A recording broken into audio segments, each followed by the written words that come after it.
गंग गंग सोकर उठा आदमी इस पल पर ध्यान नहीं दे रहा। टीवी पर एक डरावनी खबर दिख रही थी। एक अज्ञात वायरस जो रेबीज जैसा है हाल ही में पूरी दुनिया में फैल रहा है। संक्रमित लोग मानसिक संतुलन खो बैठते हैं और बेहद हिंसक हो जाते हैं। निवासियों से सुरक्षा उपाय अपनाने को कहा गया है, लेकिन खबर नहीं देख पाने वाला वह व्यक्ति हमेशा की तरह बाहर निकला और देखा कि सड़कों पर एम्बुलेंस की गिनती बढ़ गई है। जब वह सुपरमार्केट में सामान लेने गया तो हर कोई घबराहट में चीजें खरीदता दिखा। रे को यह अजीब तो लगा, पर उसने ज्यादा ध्यान नहीं दिया।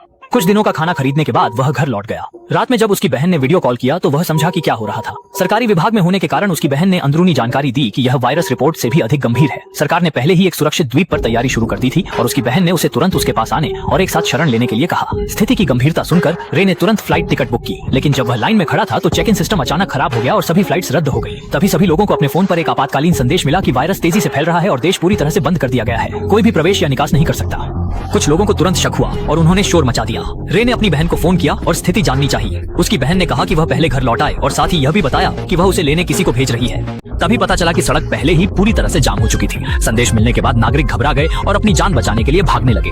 जब रॉय ने बड़ी संख्या में मजबूर होकर इकट्ठा हुए लोगों को देखा तो अनहोनी की आशंका से उन्होंने तुरंत अपनी गाड़ी छोड़ दी और पैदल चलकर घर की ओर जाने लगे। लेकिन जब वह थके हारे घर पहुंचे तो पाया कि पड़ोसी का घर पहले से ही भारी मात्रा में सैनिकों द्वारा सील किया जा चुका था और एक व्यक्ति को रस्सियों से बांधकर चिल्लाते और तड़पते देख उनके होश उड़ गए।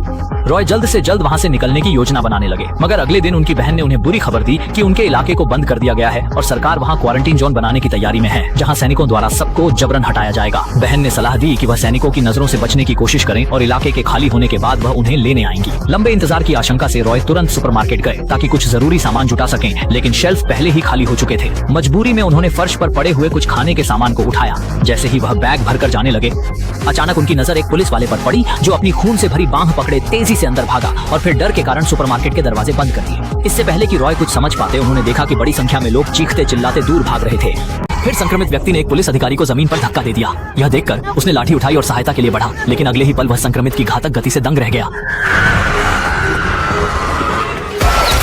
दोनों ने एक दूसरे को सहारा दिया और समस्या को हल किया, लेकिन जैसे ही भाई लेई आपदा से बचने की खुशी मनाना चाहता था, उसने देखा कि एक घायल पुलिसकर्मी गंभीर रूप से बीमार हो गया था। अपने साथी की दर्दनाक स्थिति को देखते हुए एक अन्य पुलिसकर्मी ने जल्दी से भाई लेई को दूर किया और फिर निराश होकर खुद को गोली मार ली। घर लौटने के बाद भाई लेई ने सभी दरवाजे और खिड़कियां कसकर बंद कर दी और पर्दे गिरा दिए ताकि कोई अंदर न देख सके। इस बीच सेना ने लोगों को क्षेत्र से निकालना शुरू कर दिया और जल्द ही उसके घर के दरवाजे पर दस्तक होने लगी।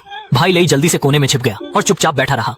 आखिरकार वह सैनिकों की खोज से बचने में कामयाब हुआ। समय आगे बढ़ा। आधे महीने के अंदर पूरा शहर एक भूतिया इलाका बन चुका था, पूरी तरह से खाली, लेकिन बचाव दल नहीं पहुंचा। कोई संचार सिग्नल नहीं था जिसने उसकी बहन से संपर्क करना असंभव कर दिया।